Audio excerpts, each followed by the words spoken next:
Pessoal, tudo bem com vocês? Aqui quem fala é o professor Marcos Fabrício. Estou diante da nossa turma de Literatura Brasileira 3. O nosso conteúdo se dirige a 4 fatores. Modernismo, primeira fase, que vai de 1922 a 1930. Modernismo de segunda fase, que vai de 1930 a 1945. Modernismo de terceira fase, que vai de 1945 a 1960. E de 1960 até os dias de hoje, nós temos a literatura contemporânea. Neste vídeo, nós vamos nos reportar a características gerais do modernismo e estudar especificamente, fazendo um recorte, a obra de Mário de Andrade, no que tange a poesia e a prosa. Muito bem, pessoal, o modernismo brasileiro tem 3 características fundamentais: diálogo criativo com as vanguardas, principalmente a cultura produzida na Europa. Temos também o nacionalismo ufanista, ou seja, o orgulho das qualidades do país, e temos também o nacionalismo crítico, onde aponta para o Brasil real e suas mazelas e seus dilemas, ok? Isso tudo é feito a partir do uso do humor, uso da ironia, uso da sátira e também de uma linguagem coloquial. Um dos projetos dos modernistas em questão, pensa-se muito em Mário de Andrade, Oswald de Andrade, Manuel Bandeira, Raul Bopp, Anita Malfatti, Tarsila do Amaral. Foram intelectuais muito preocupados em aproximar o que diria da linguagem formal, não é isso? Uma linguagem toda ela sacramentada pela gramática, sacramentada pelo poder, né? Normalmente, como diria Evanildo Bechara, a linguagem normal, ou formal, né? Desculpe, a linguagem formal, ela visa atender às demandas de quem está no poder, não é verdade? E do outro lado nós temos a variedade da língua portuguesa que se dá nos aspectos informais ou coloquiais, né? O falar brasileiro, como diria Oswald de Andrade, não é verdade? Então o modernismo tenta aproximar a formalidade da coloquialidade, propondo uma terceira língua, uma literatura que dê conta da demanda, não só elitizada, mas principalmente do capital da sabedoria popular. Ok, pessoal? Então nós temos aí as características gerais do modernismo. Hoje, pessoal, eu trago para vocês, primeiramente, nós vamos falar de Macunaíma, livro-chave da literatura brasileira, sendo seu autor Mário de Andrade.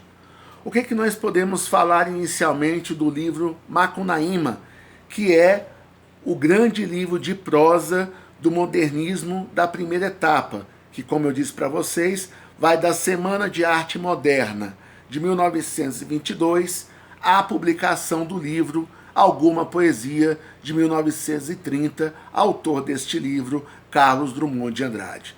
Nós estamos falando aqui, então, de Macunaíma, romance produzido por Mário de Andrade e publicado em 1928. Ok, pessoal? Este livro, pessoal, ele é fruto de criação literária e também do investimento do escritor em suas viagens feitas ao norte do país, principalmente a região amazônica, ok? Então nós temos aqui no Macunaíma um trabalho ao mesmo tempo literário e também antropológico. Mas o que prevalece na escrita do Mário de Andrade não é um registro meramente histórico, mas sim algo inventivo, ou seja, a preocupação do autor em reunir todo o cabedal de sabedoria popular do Brasil e encontrar nesse cabedal, nesse universo amplo, uma unidade que seria cara à nossa mestiçagem. E o que significa mestiçagem, pessoal? É a tese que acredita que o Brasil foi formado, né, pelo encontro das três raças. A raça portuguesa, europeia, a raça indígena, silvícola, e a raça negra ou africana, ok? Desse cadinho, ou seja, da reunião das características destes três povos, o Brasil se formou.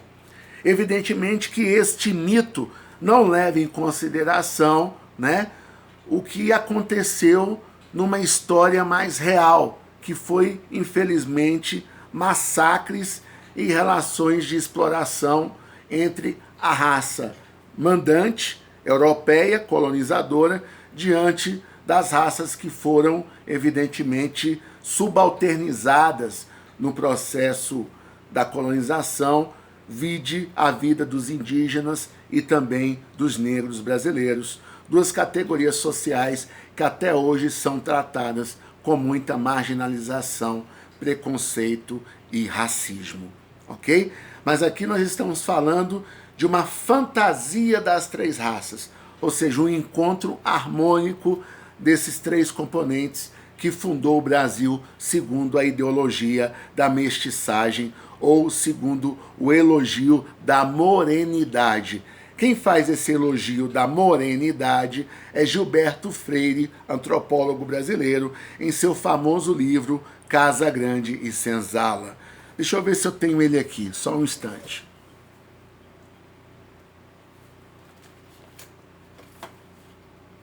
Aqui está, pessoal, de Gilberto Freire, Casa Grande e Senzala. Eu vou ler algumas informações de alguns autores que falaram sobre Casa Grande e Senzala, que é um livro muito importante. Aqui, pessoal, está a versão dos pesquisadores brasileiros que elogiam a nossa mestiçagem, ok? Então vamos lá. Monteiro Lobato, em 1944, fez o seguinte comentário de Casa Grande e Senzala: o Brasil futuro não vai ser o que os velhos historiadores disseram e os de hoje ainda repetem. Vai ser o que Gilberto Freire disser. Gilberto Freire é um dos gênios de palheta mais rica e iluminante que estas terras antárticas ainda produziram. Já Darcy Ribeiro, em 1977, comenta o livro de Gilberto Freire da seguinte maneira: Casa Grande e Senzala é o maior dos livros brasileiros e o mais brasileiro dos ensaios que escrevemos. Creio que poderíamos passar sem qualquer de nossos ensaios e romances, ainda que fosse o melhor que se escreveu no Brasil. Mas não passaríamos sem Casa Grande e Senzala, sem sermos outros. Gilberto Freire, de certa forma, fundou, ou pelo menos espelhou, o Brasil no plano cultural, tal como Cervantes à Espanha, Camões à Lusitânia, Tolstói à Rússia, Sartre à França. É certo que houve em nosso caso, como nos outros, alguns gestos mais. Uns antes, ontem um aleijadinho entre poucos, outros depois, hoje Brasília de Oscar, mas sem dúvida entre eles está o de Gilberto.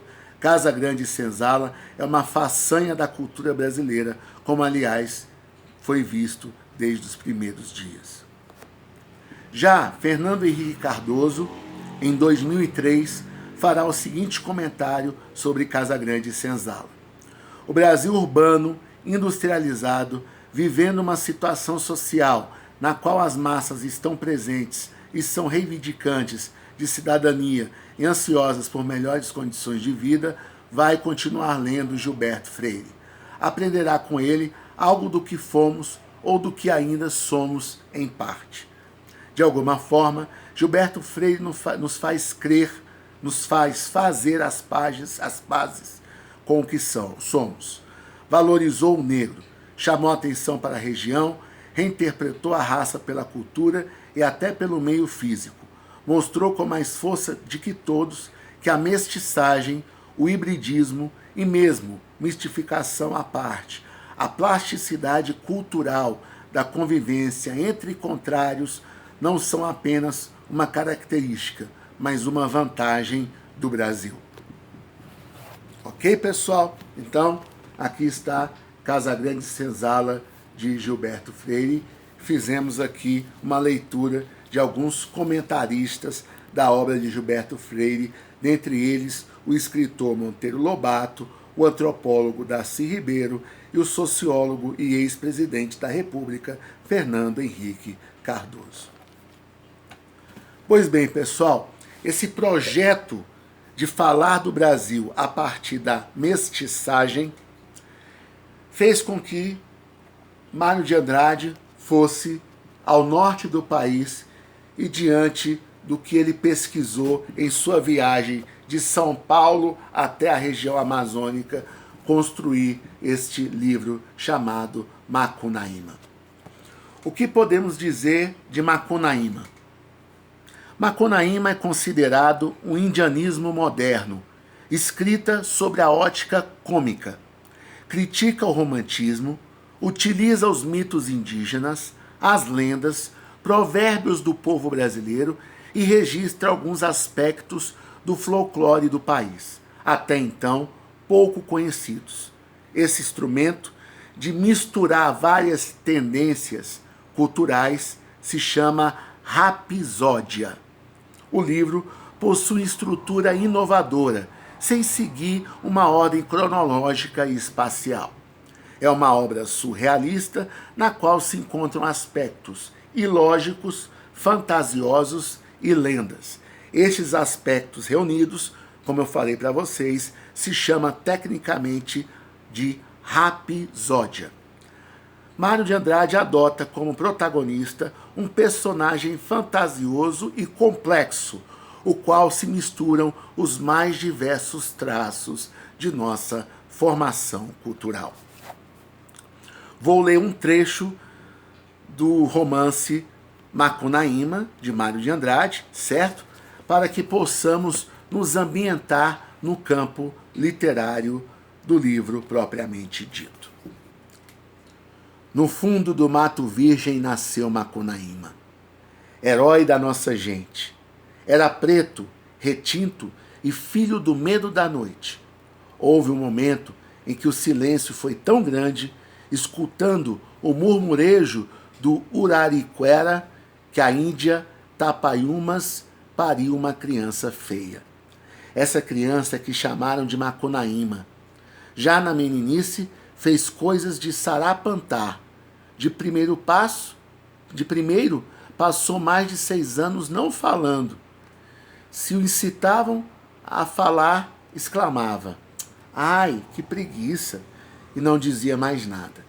Ficava no canto da maloca, trepado no giral de Paxiúba, espiando o trabalho dos outros e principalmente os 2 manos que tinha.